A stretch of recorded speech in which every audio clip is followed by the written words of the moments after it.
আসসালামু আলাইকুম। আমন্ত্রণ বাংলা ভিশন সংবাদে, সঙ্গে আছে বিপাশা মজুমদার। বিশ্ব ইজতেমার প্রথম পর্বের দ্বিতীয় দিনের কার্যক্রম চলছে। আজ দিনের কার্যক্রমের সূচনা ঘটে পাকিস্তানের মাওলানা খোরশেদ আলমের বয়ানের মধ্য দিয়ে।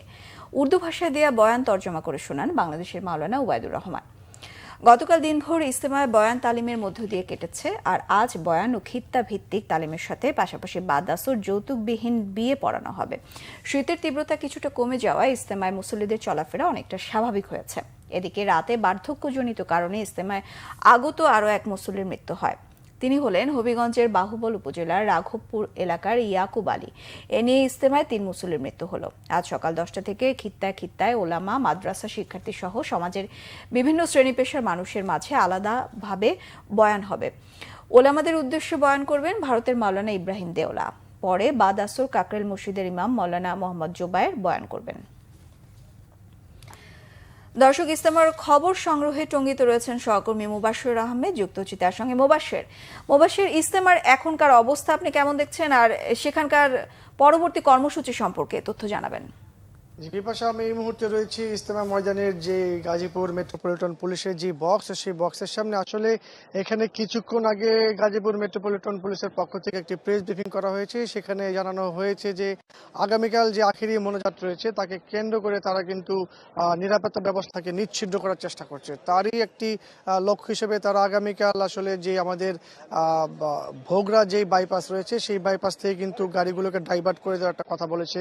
তারপর দৌড়ের থেকে মহাসড়কের গামী যেই গাড়িগুলো রয়েছে তাদেরকে ওখান থেকেই ডাইভার্ট করে দেওয়ার একটা কথা তারা বলেছে, এবং সর্বশেষ 300 ফিটের যে বাইপাস সেখান থেকেও গাড়িগুলোকে তারা ঘুরিয়ে দেবে। অর্থাৎ এই ইজতেমা ময়দানটিকে নির্ঝঞ্ঝাট করতে তারা আগামীকাল এই 3টি বাইপাস থেকে বা সড়ক থেকে গাড়িগুলোকে ঘুরিয়ে দিবে, এবং যারা মুসল্লি বা যারা এখানে আসবেন, মানে ইজতেমা ময়দানে আসবেন, তারা যেন নির্দিষ্ট জায়গাতে অর্থাৎ 300 ফিট দৌড় এবং এই ভোগড়া এলাকায় যেন গাড়ি রেখে বাকিটা পায়ে হেঁটে আসে, সেই বিষয়টি তারা কিন্তু জানিয়েছেন। এবং আরো একটি বিষয় আপনাদেরকে বলে রাখতে চাই যে ইজতেমা ময়দানে যেসব বিদেশি মুসল্লি এখানে এসেছেন তাদের নিরাপত্তার বিষয়ে আসলে সাংবাদিকরা প্রশ্ন করেছিল, তখন তিনি বলেছেন যে তাদের নিরাপত্তা নিশ্চিত করার জন্য সাদা পুলিশ অবস্থা কোনো অপ্রীতিকর এড়াতে।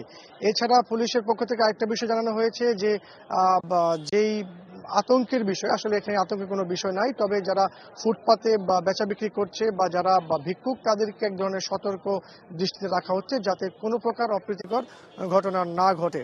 তো এই ছিল আসলে ইজতেমা ময়দান থেকে পুলিশ বা নিরাপত্তা সংক্রান্ত বিষয় সর্বশেষ। মুবাশির, ধন্যবাদ আপনাকে। দর্শক, ইজতেমা ময়দান থেকে যুক্ত হয়েছিলেন সহকর্মী মুবাশির আহমেদ। ঢাকা মেডিকেলে ভর্তির সুযোগ পাওয়া মানিকগঞ্জের শিক্ষার্থী নন্দিনী রানীর সরকারের পাশে দাঁড়িয়েছেন বিএনপির ভারপ্রাপ্ত চেয়ারম্যান তারেক রহমান। শুক্রবার বিকেলে তারেক রহমানের নির্দেশে বিএনপি চেয়ারপারসনের উপদেষ্টা আফরোজা খানম রীতা এবং ছাত্রদলের কেন্দ্রীয় সহসভাপতি তৌহিদুর রহমান আউয়াল নন্দিনীদের বাড়ি যান। এ সময় মেডিকেলে পড়াশোনার বই ও নগদ অর্থ সহায়তা প্রদান করা হয় তাকে। এছাড়া তার মেডিকেলে পড়াশোনার দায়িত্ব নেন তারা। নন্দিনী সদর উপজেলার নবগ্রাম ইউনিয়নের গিলন্ড গ্রামের ইজি বাইক চালক অনিল চন্দ্র সরকারের মেয়ের এমন সাফল্যে খুশি পরিবার সহ স্থানীয়রা। এই ছিল এখনকার মতো। পরের সংবাদ বেলা 12টায় দেখার আমন্ত্রণ রইল। এছাড়া বাংলা ভিশন সংবাদ ও সংবাদ সংশ্লিষ্ট অনুষ্ঠান দেখতে ভিজিট করুন www.bbnews24.com ও facebook.com/banglavisionnews। সাবস্ক্রাইব করুন youtube.com/banglavisionnews। সঙ্গে থাকায় ধন্যবাদ সবাইকে।